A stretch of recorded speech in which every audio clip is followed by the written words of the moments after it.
सिर्फ आग में ही वो ताकत होती है दोस्त जो किसी भी चीज को नया रूप दे पाए। सिर्फ आग में, दुनिया की और कोई चीज नहीं है जो किसी चीज को नया रूप दे पाए। बर्फ को भी अगर पानी का रूप लेना होता है ना, तो उसे गर्मी चाहिए। अगर गर्मी नहीं मिली तो वो बर्फ ही रह जाएगा। तो अपने आप को मेहनत की आग में कुछ इस तरीके से क्यों नहीं झोंक देते कि आपका सारा आलस, आपकी सारी कमजोरी जलकर राख हो जाए उस आग में, और आप फिर वहां से जल करके सोने की तरह निखरते हुए निकलो। मिट्टी को भी तो जलाया जाता है ना, तब जाके वो मिट्टी का बर्तन कन-कन करता हुआ निकलता है। आदमी की सबसे बड़ी दिक्कत यह है ना कि वो जलना नहीं चाहता, वो तड़पना नहीं चाहता, और बिना तड़पे बिना जले उसको पाना सब कुछ है। ये प्रकृति के ना अगेंस्ट है, ये हो नहीं सकता। दुनिया में कोई भी चीज को अगर नया रूप लेना है तो उसको जलना पड़ता है। किसी भी चीज, चाहे इंसान हो, सजीव हो या निर्जीव हो, उसको एक नया रूप पाने के लिए, नया जन्म लेने को उसको जलना पड़ता है। और आप जलने के लिए तैयार नहीं होते कभी। सब कुछ आराम आराम से हो जाए, सब कुछ अपने कंफर्ट के हिसाब से हो जाए, 25 हो जाए वही चलेगा।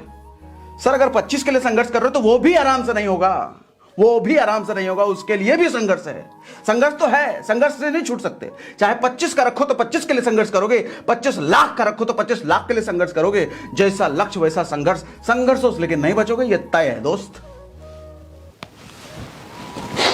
वैसे भी किसी ने लिखा भी था, अभी मैं कुछ दिनों पहले ही पढ़ रहा था, बड़ा अच्छा लाइन मुझे लगा, मैं आपको सुनाता हूं।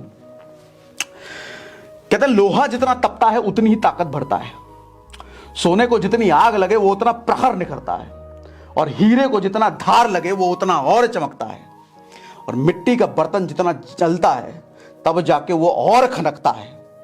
और सूरज जैसा बनना है तो सूरज जैसा जलना होगा दोस्त। नदियों से आदर पाना है तो पर्वत छोड़ करके निकलना पड़ेगा। हम वीरों की धरती से जन्मे हैं, क्यों सोचे कि राह सरल होगा।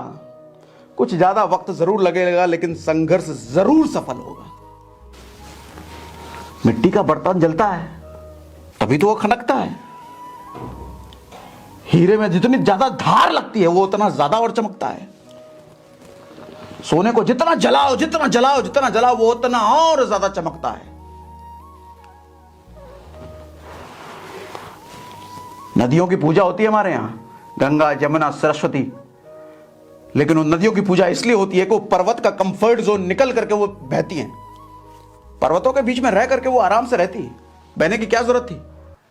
लेकिन उन नदियों की कभी पूजा नहीं होती जो पर्वतों के बीच में घिरी रहती है। उनको तालाब कहते हैं, उनको झील कहते हैं, उनकी पूजा नहीं होती।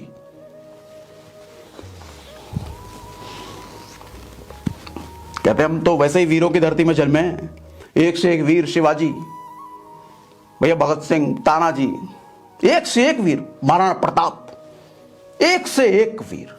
इनकी धरती पर जन्म करके भी 25 का आप सोचो, 50 का सोचो, अरे फिर तो लानत है आप पे यार, फिर तो लानत है, फिर तो जन्म ही गलत हो। मैं कई लोग से मिलता हूं, कई लोग कहते हैं कि सर अब हिम्मत नहीं बची है ज्यादा मेहनत करने की। मुझे सुन के बिल्कुल ऐसा ही लगता है कि सूरज कह रहा है कि मुझ में अब ज्यादा रोशनी नहीं बची है लोगों को देने के लिए। संभव है ये कि सूरज के पास रोशनी ना बचे लोगों को देने के लिए, तो इसी तरीके से यह संभव है कि आपके पास हिम्मत ना बचे और मेहनत करके और संघर्ष करके अपने को और बेहतर बनाने की। ऐसा हो सकता है क्या? नहीं हो सकता ना।